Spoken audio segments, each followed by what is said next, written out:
Le département, premier partenaire du sport en Sarthe.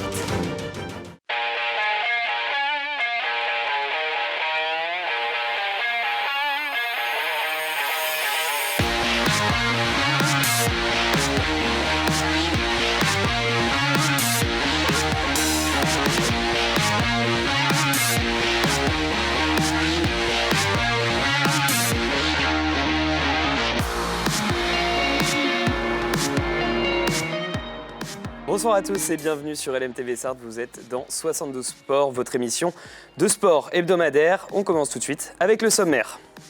Troisième défaite en 9 matchs pour le Mans Sarthe Basket qui s'incline à Antares contre la solide équipe de Bourg-en-Bresse. Les Sartois dominés d'un bout à l'autre de la rencontre et qui ont vu pour la première fois un Matt Morgan en demi-teinte, auteur d'un bien triste 3/12 au shoot. Dans le reste de l'actualité, nous parlerons sport de combat, avec notamment le titre mondial de Bertrand Lambert remporté par KO lors du 9e gala de l'ASL Boxing. Nous partirons aussi direction le cross Le Maine Libre à Sarthe qui avait lieu ce week-end. Jimmy Gressier, athlète français, a couru pour la bonne cause et nous nous sommes entretenus avec le parrain de l'édition, Christophe Lemaître. Enfin, en dernière partie de l'émission, nous parlerons boccia avec le comité handisport de la Sarthe. Les championnats de France de cette discipline auront lieu du 9 au 11 décembre à La Flèche. Mais tout de suite, on commence avec l'info à la une.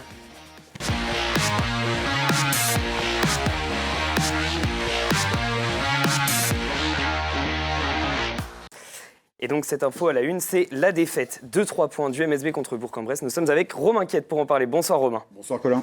Le Mans qui a perdu et qui a couru derrière le score tout au long du match. Et oui, comme dit l'adage, rien ne sert de courir, il faut partir à point. Les Manceaux ont eu un gros problème à l'allumage. Premier quart-temps largement dominé par Bourg-en-Bresse. Les Manceaux ont constamment été à courir après le score. Ils ont laissé de la gomme. Ils ont essayé de revenir. Plusieurs fois, il y a eu des rapprochés. Et puis, en toute fin de match, Tinkle a réussi à faire revenir les Manceaux devant. Mais voilà, c'était malheureusement feu de paille puisque Bourg a pu reprendre la maîtrise du match. Et puis, ça jugea une victoire que je qualifierais de logique.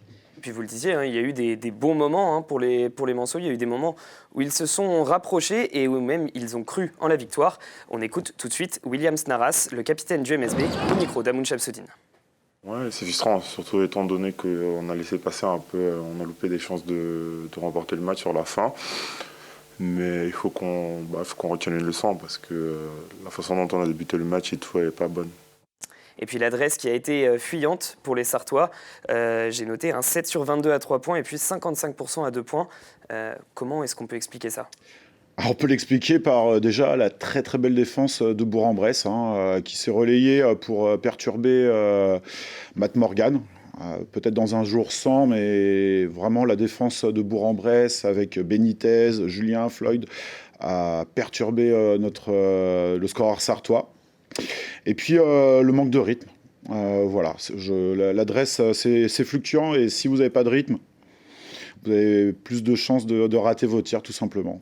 Justement, vous et moi, on a assisté à la conférence de presse d'après-match où Éric Delors a parlé de ce rythme parce que Bourg-en-Bresse avait joué en Coupe de France et pas le Mans, et c'est ce qui s'est ressenti dans les premières minutes. Alors, Bourg-en-Bresse joue aussi la Coupe d'Europe, donc la trêve internationale, ils n'ont pas coupé, ils ont fait un match de Coupe d'Europe, un match de Coupe de France, au détriment du Mans, du MSB, qui a fait 15 jours de coupure sans compétition, et forcément, comme disait Éric Delors, ça a joué. Le premier quart-temps, les Manceaux, on l'a senti très vite, n'étaient pas forcément dedans. Je crois que Naras parle d'investissement, voilà, un manque d'investissement et de concentration. Mais vous parliez de l'entraîneur du MSB, Éric Delors, qui a aussi salué un état d'esprit combatif. On l'écoute tout de suite à notre micro. Il faut aussi mettre en valeur le fait qu'on est revenu systématiquement. Parce qu'on aurait pu craquer aussi à un moment. Ils jouaient mieux comme nous en première mi-temps. On aurait pu craquer, on n'a jamais craqué. Et on est revenu au forceps. On a une vraie opportunité de gagner. Mais on fait une connerie sur le tir à 3 points. De l'autre côté, on rate le lancer. De l'autre côté, bon. Donc on a l'opportunité de gagner, on n'a pas gagné. Et tu sais, il y a eu plein de matchs qui sont tombés dans notre sens quand c'était serré. Bon, là, ce soir, c'est pas tombé dans notre sens. Il parle des matchs qui sont tombés en faveur du Mans, parce que le Mans, au classement, vous allez le voir, rien de dramatique. Le Mans qui est seul 5e, mais qui est par contre décroché par le groupe de tête. Alors, quel est le bilan? Parce que là, on est quand même en train de tirer un bilan assez négatif, alors que finalement, ce n'est qu'une défaite, et Le Mans a finalement plutôt pas mal figuré tout ce début de saison. On n'est qu'à 9 matchs, donc c'est très difficile de tirer beaucoup d'enseignements, hein. C'est vraiment que le début de saison. 6 victoires en 9 matchs, je pense qu'on a pas mal de gens auraient signé pour avoir un tel bilan. Le Mans est bien, voilà. Là où c'est compliqué, c'est que il n'y a pas Tarpey. Bon, on a Brinton Lemar qui revient, et puis on a aussi eu l'absence samedi soir de Kaza Mikin, qui a été, je pense, plus qu'impactante. Et puis on a aussi entendu parler des attaques, des entames de match, parce que Le Mans avait raté déjà son entame de match contre Paris, de nouveau contre Bourg-en-Bresse. Faut-il s'inquiéter? Non, je pense que c'est vraiment peut-être retravailler l'approche du match. On est à Paris, je pense que je le mets un petit peu à part. Paris, c'est une équipe qui n'est pas du tout à sa place. Si vous défendez mal contre Paris dès le départ, vous voulez laisser prendre de la vitesse, prendre de la confiance, c'est trop tard. Paris, ça va vraiment être une équipe qui va figurer en bonne place dans ce championnat. Bourg-en-Bresse, c'est un peu du même acabit, hein. Si vous les laissez installer leur jeu, c'est fini. Mais cette équipe du Mans ne lâchera jamais. C'est dans l'ADN du MSB, je le répète souvent. Et on aura toujours un MSB combatif qui ne lâchera rien. Donc je pense qu'ils vont vite corriger le tir. Corriger le tir, ça me fait une transition toute trouvée avec Matt Morgan, qui lui n'a pas vraiment été très en réussite au tir, auteur d'un bien triste 3 sur 12. Comment est-ce qu'on peut expliquer pour la première fois, vraiment pour la première fois de la saison, une grosse défaillance de Matt Morgan? Grosse défaillance, Et encore, justement, grosse défaillance, il inscrit quand même 14 points. Exactement, il inscrit quand même 14 points. Bon, déjà, comme je vous le disais, hein, la défense de Bourg a vraiment été un poison, avec 3 sangsues qui ont constamment collé notre meneur, puisque Matt Morgan n'était pas dans son registre habituel, puisqu'il remplaçait Kaza au pied levé, hein, j'ai envie de dire. Même si Gomis a pu le relayer en poste 1, voilà, c'est pas son poste de prédilection, donc il a été un peu bridé. Tout simplement. Mais rien d'affolant, ça reste le meilleur joueur du mois d'octobre. C'est quand même un joueur qui nous a beaucoup apporté depuis le début de saison, au Manceau en tout cas. Rien d'affolant. Voilà, on a juste hâte, c'est que Kaza Mikin revienne, que Brinton Lemar retrouve de la compétition, et puis voilà, encore un petit mois à attendre avant que Thierry Tarpey revienne. Voilà. Eh bien, on parlait de Matt Morgan, eh bien, je vous propose d'écouter William Snaras, le capitaine du MSB, et Elric Delors à son sujet. C'était en conférence de presse d'après-match. Les équipes elles commencent un peu à comprendre que c'est notre meilleur joueur. Mais c'est à nous de travailler différemment, essayer de trouver des solutions. On a des joueurs qui sont capables d'apporter. Pas oublier que ça reste un être humain et qu'il n'est pas obligé d'être parfait. Il passe à côté de son match.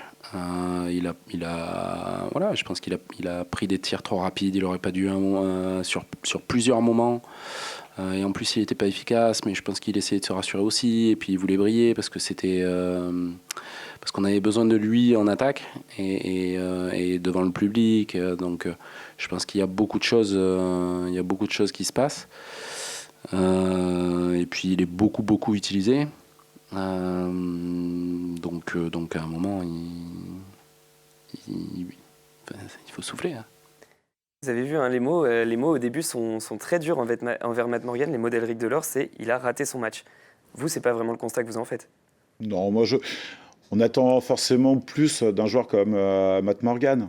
Mais effectivement, depuis le début de la saison, il nous a quand même tiré pas mal de fois de mauvaises situations. Voilà. Et là, justement, c'est ce qu'on voit sur les images qui passent actuellement d'Amoun Shamsuddin. Il y a des moments où il a pris des tirs peut-être un peu trop rapidement et des moments où il a voulu faire la décision à lui tout seul. C'est un scoreur, hein. Quand on a ça dans le sang, on a envie de jouer, d'essayer de tout faire pour faire gagner son équipe. Bon, voilà, peut-être que Morgan, c'est pas son meilleur match, c'est sûr. Non, moi, ce que je regretterais, c'est... Voilà, Tinkle n'a pas été non plus excellent samedi soir. C'est ce que nous a dit d'ailleurs William Snaras en conférence de presse, c'est-à-dire que justement, loin de reposer cette défaite sur les épaules de Matt Morgan qui a inscrit quand même 14 points, il disait aussi qu'il y avait d'autres joueurs capables de faire la différence. Tout à fait. Tout à fait. De toute façon, comme le disait Naras, c'est que maintenant les équipes qui vont rencontrer Le Mans vont cibler Matt Morgan. Donc il va falloir trouver d'autres alternatives. Tinkle, ça peut être un jour Terry Tappet quand il reviendra, Kazamikin quand il va revenir. Samedi soir, c'était notre vaillant Williams Naras qui a porté l'équipe sur ses épaules. Ouais, qui a fait un très gros match, Williams Naras, le capitaine du MSB. 27 points, et je crois même que c'est son record en Ligue, tout simplement. Et il a été monumental parce que ce soit dans l'adresse ou même dans la combativité, c'était l'un des seuls à vraiment se démarquer du lot. Qu'est-ce que vous pensez de ça ? Moi, je pense que toute l'équipe a eu l'intention d'aller chercher la victoire, a tout fait pour s'accrocher. Effectivement, Le Mans n'a jamais non plus été trop décroché. On est toujours revenu. Et Williams Naras, c'est l'exemple parfait pour dire que cette équipe, elle ne lâche jamais. Et justement, c'était assez, je dirais symptomatique, pas symptomatique, mais plutôt symbolique qu'il soit capitaine et que ce soit lui qui porte cet état d'esprit un petit peu comme peut l'avoir Terry Tappet quand il est là. C'est exactement ça. Williams Naras illustre ce qu'apporte Terry Tappet sur le terrain, c'est-à-dire du combat, de l'abnégation, jamais rien lâcher, toujours y croire. C'est le Terry Tappet numéro 2 de l'équipe, c'est Williams Naras, donc c'est tout naturellement qu'il était capitaine. Et justement, on le sent que Terry Tappet manque à cette équipe. Enfin, je ne sais pas ce que vous pensez de ça, mais sa présence au sein du groupe est quand même encore là, encore importante. C'est-à-dire qu'on l'a vu sur toutes les images de match, on l'a vu, il a toujours été auprès des joueurs, mais on sent qu'il manque dans l'effectif. Terry est toujours présent avec l'équipe à tous les matchs. On imagine bien que dans les vestiaires, il fait passer les mots, même en dehors. Après, dans le jeu, on avait un Terry Tappet qui était vraiment, depuis sa sélection, sa Coupe d'Europe, avec l'équipe de France, est vraiment sur une autre dimension. Il nous fait un sacré début de championnat, il est en confiance. Et pas que dans le plan défensif. Maintenant, c'est plus un joueur impactant offensivement. Donc oui, c'est une rotation qui nous manque, et dans le jeu et aussi dans le scoring. Prochain match pour le MSB, mercredi, contre Real Malmaison en Coupe de France.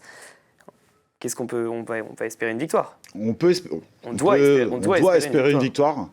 Rueil, c'est une grosse équipe de N1 qui va vouloir jouer devant son public son va-tout jusqu'au bout. Au Manceau d'être sérieux. On peut penser que les Manceaux vont redresser la barre parce qu'il faut réengranger très très vite de la confiance. L'avantage, c'est que ça va permettre aussi, ce match va permettre à Brenton Lemar de reprendre du rythme. Exactement. Il en a manqué samedi soir. La décision de jouer contre Bourg a été prise le matin même, donc voilà, on peut comprendre qu'il n'ait pas été fait une prestation éclatante, mais il va revenir et il doit saisir l'occasion du match contre Rueil pour se relancer. Merci Romain pour toute votre analyse. Ne bougez pas. Et vous non plus, chers téléspectateurs, ne bougez pas. On revient tout de suite sur LMTV Sarthe.